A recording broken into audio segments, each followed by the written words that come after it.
Hello friends, welcome again to a presentation about the mind. We all know that we communicate and try to influence others through our verbal and physical behavior, through our words and through our actions. We speak, we smile, we cry, we write, and we display our emotions and facial expressions and do many more things in our effort to communicate with others and to influence them. But some of us may not be aware that we can also communicate with others and influence others internally. That is, through the mind.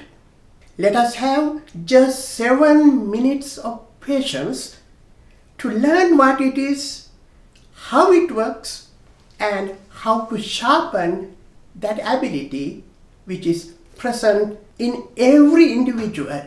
Here is one unique example, one of many that I have experienced by myself. A few months ago, I was having a cordial conversation, a meeting with a few members of my congregation.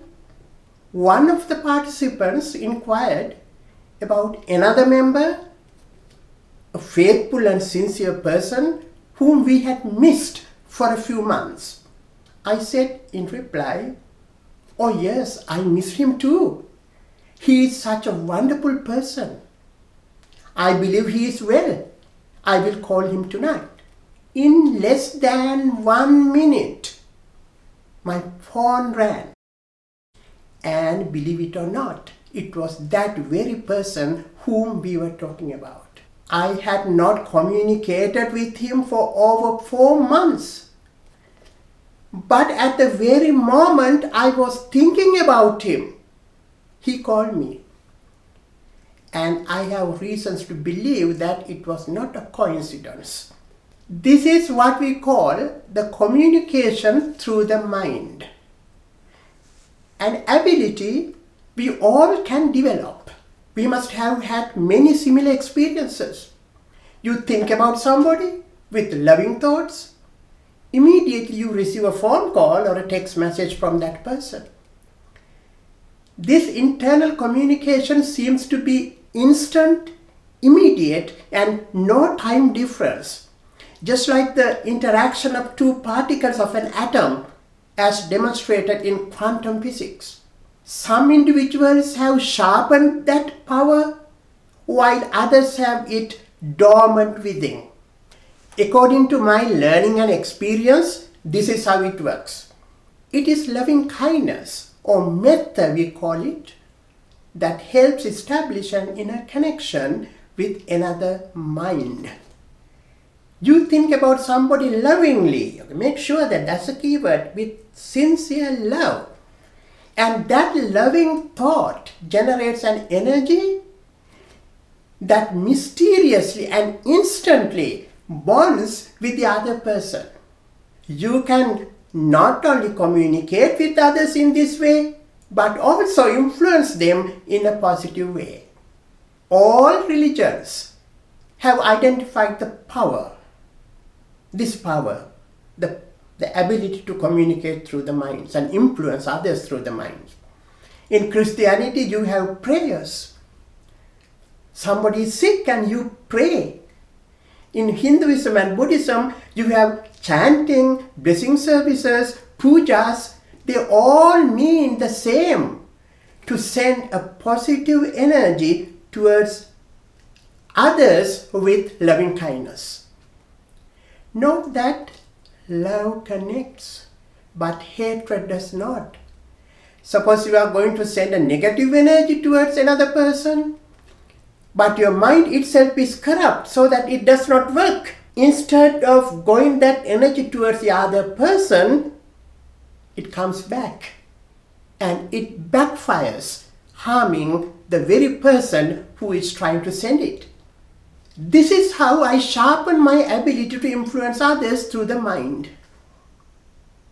Foremost, I convince myself that I am an embodiment of loving kindness. not just towards one particular person, but to all living beings, irrespective of all the differences. That is what we call inner purification. And that is your strength. That is your power.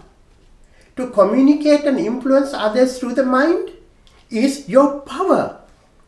The highest inner purification is the cultivation of boundless love.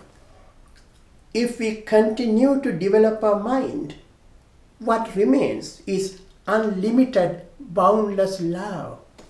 Practicing loving kindness meditation can help us tremendously, but at the same time, we must apply in our everyday life, practice loving kindness in our day-to-day life. So this is the process of influencing others through the mind.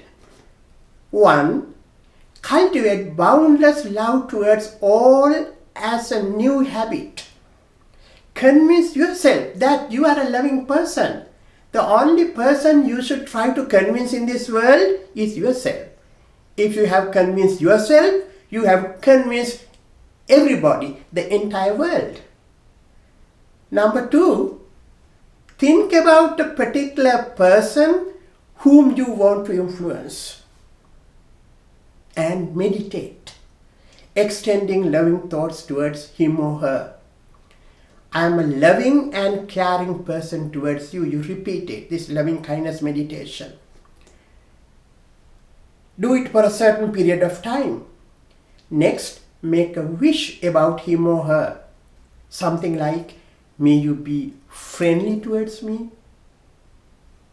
Make sure that you are motivated and guided by sincere, compassionate thoughts about the other person, not by your desire to influence the other person. Number 3, make it a regular habit. Practice continuously. The more you practice, the stronger your influential power becomes. You will notice a steady progress in the other person. Your change occurs in your mind. The other person's change also occurs in his or her mind. That change will be evident in his or her external behavior. You will see smiles, hear pleasant words, and observe noticeable differences. They are all the results of your extending loving thoughts towards that person and communicating with that person with love. Your boundless love is so powerful. It can influence others invisibly and profoundly. Thank you. We'll see you again.